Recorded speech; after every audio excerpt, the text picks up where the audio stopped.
But Dad, PJ whined. This is a real man's venue, Pete insulted. All you appeal to is a bunch of little termites. Pete just shut the loading dock door right in his son's face. Once again, PJ had that feeling of never being as big as in his dreams. Then up came Max and Bobby. Hey, bro Zeph, Bobby exclaimed. Max, PJ said quickly, Dad's not going to let us play. What? Max shouted. The trio noticed some dudes pulling up in their own van. They were much older and looked like they played much more sophisticated stuff. PJ looked on in misery as Pete greeted them with respect unheard of. Come on, chumps, Bobby muttered. Let's get our footage on. In the drive-thru line, three boys weren't speaking. Max turned on the radio to lighten the mood. PJ quickly shut it off. Max, he said, I don't think we can do this anymore. Max rolled his eyes. How many times has he said that now, Bobby? He mockingly asked. Max, Bobby responded, I gotta be real. I don't think we can either. What's going on in here? Max asked, befuddled. It's been a year since we got out of college, Max, Bobby continued.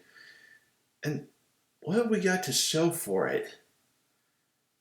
Meanwhile, out of the food emporium came a particular little boy and his little friends. They were all gushing over Barry since he had his ties to a certain band. Then Denny noticed a certain vehicle in the line.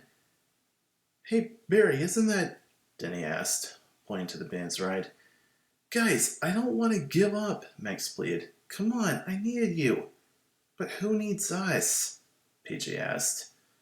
And as if on cue, Barry and his gang crowded the van with photos and Sharpies. Meanwhile, another certain someone was passing by in their halfway luxury vehicle. Thomas knew that whenever Barry didn't come home right after school, he was probably eating at places he shouldn't be eating, like the oh-so-healthy food emporium. Thomas passed by all the angry hunkers behind the van. He approached his son and... whatever to call Max.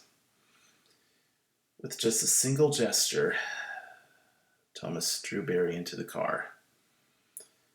Hey, Max, Thomas called. Hop on in.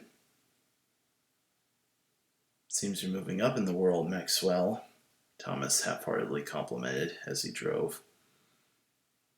Maximilian, Max corrected. Yeah, I know, that's the name of your... It annoyed Thomas how the little quip was misunderstood.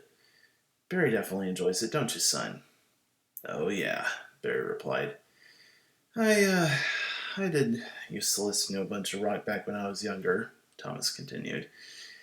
But I don't listen to much anything nowadays.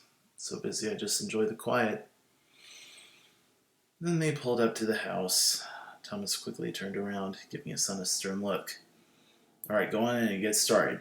I'm going to take Max home. And narrowly managing to retain his irritation, Barry went in to do his homework. Off Thomas took Max, as Roxanne watched from the front door. Soon enough, Max was delivered to his trashy little apartment. Hang back a second, Max, said Thomas. Max sat there in the car, wary of what Thomas was going to say next. He's a real good kid, isn't he? Thomas asked. Just the thought of Barry brought a smile to Max's face. Yeah, he is. Almost wish he was your kid, huh? That definitely caught Max off guard. Then Thomas smiled. I think we got off on the wrong foot, said Thomas, holding out his hand. It's nice to meet my kid's actual father. Max awkwardly shook Thomas's hand. Then Thomas tightened the grip. You got Roxanne pregnant while you two are still in high school. That's bad. Yeah, I know, but it was fire, huh? That woman truly is one of a kind. Wouldn't you agree? What is this guy's deal? Max thought. Well, I shouldn't say, he indecisively answered. She's yours now. Thomas let go of Max's hand. Max massaged it with the other. I will admit, I had you pegged wrong, Thomas stated. Roxanne's had a lot of bad boys like you, and they all did her wrong. Max didn't respond until a couple of awkward silent seconds went by. Yeah, he replied. She's very kind and very caring, which I guess means she can be vulnerable. It's something she's still working on, Thomas proclaimed. Max took great umbrage at that statement. He didn't show it, but he wanted to scowl ugly right in Thomas's face. Well, Thomas concluded, you have a nice evening, Max, and if we ever need you, we'll call. Without saying a word, Max calmly got out of the car and walked to his room. Thomas watched him every step of the way and took off.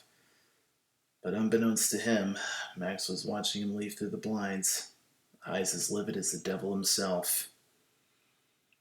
Max lay all alone in bed, staring at the ceiling.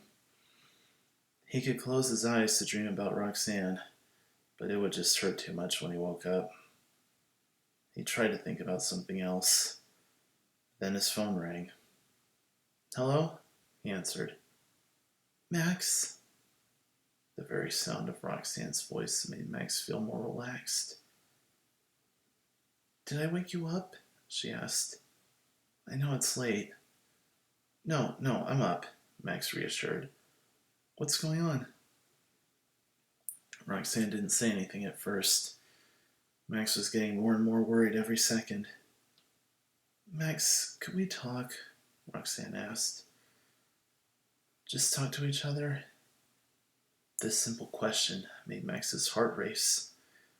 He didn't know how to respond. What about? He asked. Anything, Roxanne replied. Max was so worried he'd say the wrong thing. Okay, you go ahead, he said. Roxanne was even more worried about the same thing. She began. When I found out that you got me pregnant, I was thinking maybe I shouldn't have Barry. That very thought made Max's stomach tighten. I couldn't raise a child all by myself, Roxanne continued. I already had to take care of Daddy, but he said I had to have Barry, and it was painful. I loved Barry, but I never got a moment's rest. I wanted to call you so many times, but Daddy wouldn't let me, and I was afraid that you hated me for just leaving you. That really put Max on the verge of tears. Roxanne, he whispered. Roxanne could hear all the genuine love in Max's voice. She sat there in silence for a bit. And then I met Tom about 3 months after I had Barry, she continued. He always offered to help. He always said I could talk to him. It really did make me feel better. But lately, it's like he doesn't have time for Barry or me. And I don't know, I just feel like I can't talk to him anymore. Like he doesn't listen. Or he just doesn't understand. I don't know if he ever did. Max had no idea how to respond to that. He could say he wanted to help, to listen, and make Roxanne feel better. But maybe that'd just make him look like another Thomas. He took a deep breath. He had to say something. Roxanne, I always wanted to call you too, but I thought you just didn't want to hear from me. You know, when I was in college, I did hook up with a lot of girls, but I never stopped thinking about you. You're the only one who's ever made me feel good about myself. Roxanne's eyes began to well up. She sat there all alone in the car, far away from the house, far away from Thomas. If only Max could be with her in person. Hey, Max? Yeah, Tom's going on a business trip next week.